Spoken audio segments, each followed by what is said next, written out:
नमस्कार, मैं Manisha Joshi DRV news में आप सभी का स्वागत करती हूँ। हम देख सकते हैं सीएसटी के यहाँ पे जो रेलवे यूनियन है, उन्होंने बड़ी तादाद से युवाएं जुड़कर आज रेलवे के लिए जो भी फ़ायदेमंद चीज़ें हैं उसका उपयोग किया जा रहा है।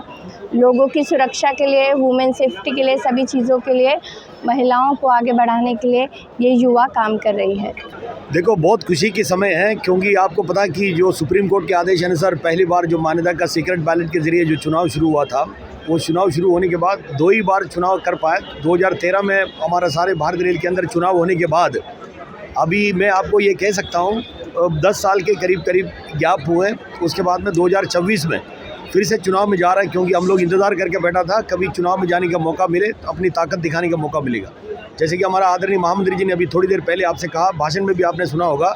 इस चुनाव के अंदर खुशी की बात इसलिए है, कर्मचारियों को लेकर ताकतवर यूनियन, 1 नंबर वाली यूनियन, और हमारी भारत रेल के अंदर मध्य रेल का एकमात्र यूनियन होगा, इसलिए हम लोगों ने मैदान में उतरे हुए हैं। जैसा सर ने ये भी कहा, यूनियन को जिंदा रखना इसलिए ज़रूरी है, अगर यूनियन नहीं है तो रेल नहीं होगा, रेल नहीं है तो देश का जो गरीब जनता है एक जगह से दूसरी जगह तक, जो पूरी दुनिया वालों में सबसे कम रेट वाली फेयर वाली कोई टिकट है तो भारत रेल देता है, तो इस फेयर का टिकट खरीद के कोई गाड़ियों में यात्रा नहीं कर पाएगा।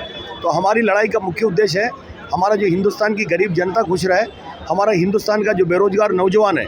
आज सबसे बड़ा कोई संस्था है तो भारत रेल है। भारत रेल के अंदर करीब 2.5 लाख वैकेंसी है, आदरणीय मंत्री जी कहता है। तो हमारा उद्देश्य है वो 2.5 लाख वैकेंसी भरे, कम से कम नौजवान जो साथी हैं, लिखे पढ़े साथी जो भारत के अंदर है, मुंबई के अंदर है, महाराष्ट्र के अंदर, इनको नौकरी मिले और रेल को बचाना, ये हमारा उद्देश्य है। बड़े खुशी के साथ में अभी देने जा रहा है। दिसंबर 4, 5, 6 को जो चुनाव होने जा रहा है, उसके ज़रिए जो रिज़ल्ट होगा उसके लिए उस दिन आप अपनी पूरी टीम के साथ में आइएगा। इस रेल के अंदर एकमात्र यूनियन होगा, लाल झंडे की यूनियन होगा, नेशनल रेलवे मजदूर यूनियन होगा। धन्यवाद। सर, आपका युवाओं के लिए क्या संदेश है इस यूनियन की तरफ से? युवाओं के लिए यही संदेश है, अगर यूनियन को अगर सबसे ज़्यादा अगर मजबूत करना है तो युवाओं के लिए करना है, क्योंकि मैं समझता हूँ कि हमारे घर की पूंजी, हमारे देश की पूंजी, हमारे दुनिया की पूंजी, ये पूंजी मतलब युवा हैं। आज हमारी आदरणीय प्रधानमंत्री पूरी दुनिया भर की जगह में सब जाने के बाद प्रधानमंत्री जी के सबसे ज़्यादा इज्जत जो मिल रहा है, उनकी काम है, काम के साथ में उनको इज्जत मिलने का दूसरी कारण है हमारे जो देश के अंदर सबसे ज़्यादा नौजवान साथी है हिंदुस्तान के अंदर। मुझे लगता है कोई 10 साल 15 साल के बाद में शायद जापान के अंदर भी, जापान की सरकार में जापान के अंदर काम करने के लिए किसी युवाओं की ज़रूरत पड़ेगा, तो हमारे हिंदुस्तान से युवाओं को जाना पड़ेगा। तो युवाओं को जिंदा रखना जरूरी है और यूनियन के अंदर युवाओं को इन्वॉल्व होना जरूरी है। अगर यूनियन की अगर बात को ताकत किस बात के लिए होना चाहिए, अगर युवा ही नहीं समझेगा तो ये देश के अंदर हालात ख़राब होगा, तो युवाओं से ढंग से ज़िंदगी जी नहीं पाएंगे। देखिए, हमारे रेलवे में जो है वो यूनियन की मान्यता जो है वो सीक्रेट बैलेट वोट के जरिए होती है। तो आज ये तीसरी बार 2007 में हुए थे, 2013 में हुए थे, अभी ये तीसरी बार जो है वो सीक्रेट बैलेट इलेक्शन होने जा रहे हैं। उसके लिए नेशनल रेलवे मजदूर यूनियन आज अपना नाम निर्देशन करने के लिए जा रही है। तो साथ ही रेणु पी नायर जो नेशनल रेलवे मजदूर यूनियन के महामंत्री हैं, उनके नेतृत्व में ये तमाम साथी यहाँ इकट्ठे हुए हैं। उनका जोश देख करके आप समझ सकती हैं कि आने वाले समय में जब चुनाव के परिणाम आएंगे तो वो हमें आज ही से दिखाई पड़ रहे हैं। सर, ये यूनियन कब स्टार्ट हुआ, इसके बारे में थोड़ी सी जानकारी। 100 वर्ष हो गए इस यूनियन को शुरू हुए, फेडरेशन को भी 100 वर्ष हो गए और हमारे नेशनल रेलवे मजदूर यूनियन को भी हो गए। इन्होंने ये 100 वर्ष पूरे संघर्ष में बिताए हैं। आज भी संघर्ष जारी है।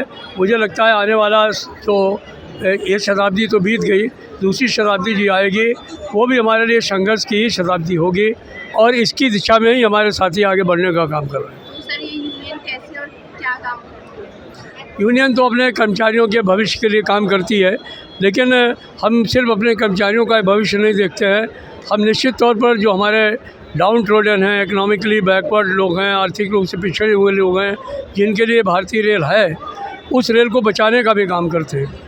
तो उसका निजीकरण नहीं हो, वो सरकारी तौर पर ही काम करे, तो इस दिशा में भी हम लोग बहुत काम करने का काम करते हैं। बाकी जो रेल कर्मचारी हैं उनके विकास के लिए, उनके कार्य स्थितियों के लिए, उनके काम के घंटों के लिए, उनके वेतन के लिए, उनके भत्तों के लिए, उनके बोनस के लिए हर किस्म की जो लड़ाई है वो नेशनल रेलवे मजदूर यूनियन और ऑल इंडिया रेलवे फेडरेशन पूरी मजबूती के साथ करने का काम करता है। तो ये महिलाओं के लिए जो सशक्तिकरण का मामला है, एम्पावरमेंट का मामला है, हमारी यूनियन ने ये इसके पहले कदम उठाया है।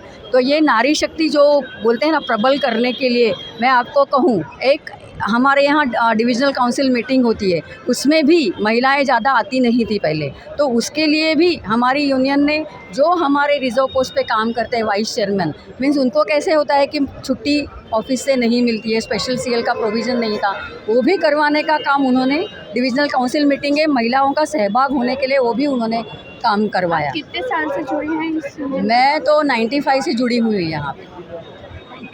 एक युवा का भी ले लीजिए। यस, यहाँ मैं और एक बताना चाहती थी कि जैसे मैंने बताया कि पद आरक्षित है, वैसे ही हमारी ये युवा प्रतिनिधि है जो यूथ कन्वेनर की जो पोस्ट में काम करती है।